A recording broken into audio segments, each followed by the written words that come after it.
The royals who are named in this book are King Charles and Catherine, Princess of Wales. Hold on, we have more to listen to. Well, I'm going to cut through all this crap. I'm going to tell you the names of the two senior royals who are named in that Dutch version of. I'm going to assume people didn't actually watch the video and that opinions are being based on what people are tweeting, putting on TikTok and Instagram. Those two clips are very important because he didn't say these are the people that actually said it. I took it as he was clarifying these are the two names that came out in the Dutch version. Now, I wasn't aware that Catherine was in the Dutch version.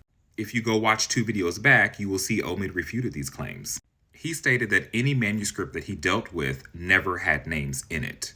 And under UK law, he cannot mention names.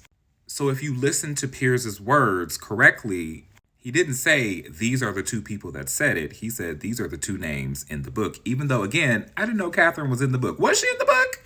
I didn't think she was, in that section specifically. Here's something else for you. And until there is actual evidence of those comments being made, I will never believe it. But wait. Marrying into a family which has, to put it mildly, a dodgy track record on race. It's not Meghan Markle's problem, it's their problem. And that's not the first time that Piers Morgan has said the royal family has a, end quote, dodgy track record with race. Now he never believes that they are racist. Scratch his head in white privilege. I've seen the comments on my other videos. I've seen you all, what seems like kind of jumping to a conclusion. But it's important to be very conscious of your opinion, and you want to make sure that you are listening to things correctly. Let's take a look at this last clip, and then we're going to have our discussion. Now we can start the process of finding out if they ever got uttered, what the context was, and whether there was any racial intent at all. This sounds like we're starting the process of throwing people under the bus. However, on the opposite side, what it does, it gives the opportunity for Buckingham Palace and Kensington Palace to respond and, of course, refute these claims. I take this almost as a setup between the two households, and he is pretty much doing their dirty work, right? However, he has received a ton of backlash for dropping these names. Well, honestly, because we already knew that Charles was in the Dutch version, but again, I don't remember ever hearing about Kate being in there. My question is, why did he feel the need to mention her? Were there multiple Dutch copies that had 2 names in there? I don't know.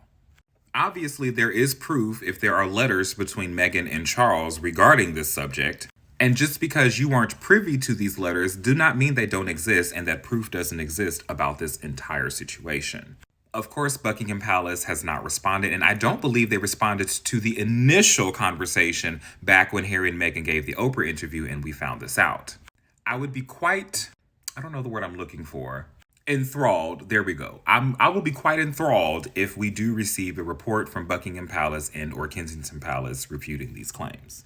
Actions speak louder than words. I sincerely hope people now are able to understand the context of this whole thing and him saying these 2 names. There is a difference in these 2 people said this versus these are the 2 names in the book. If a statement comes out, then his work is done. Considering how Piers likes to move within the royal circle, I do believe his mentioning of the names came from someone high. I'll leave it there. Comment your thoughts below. Bye.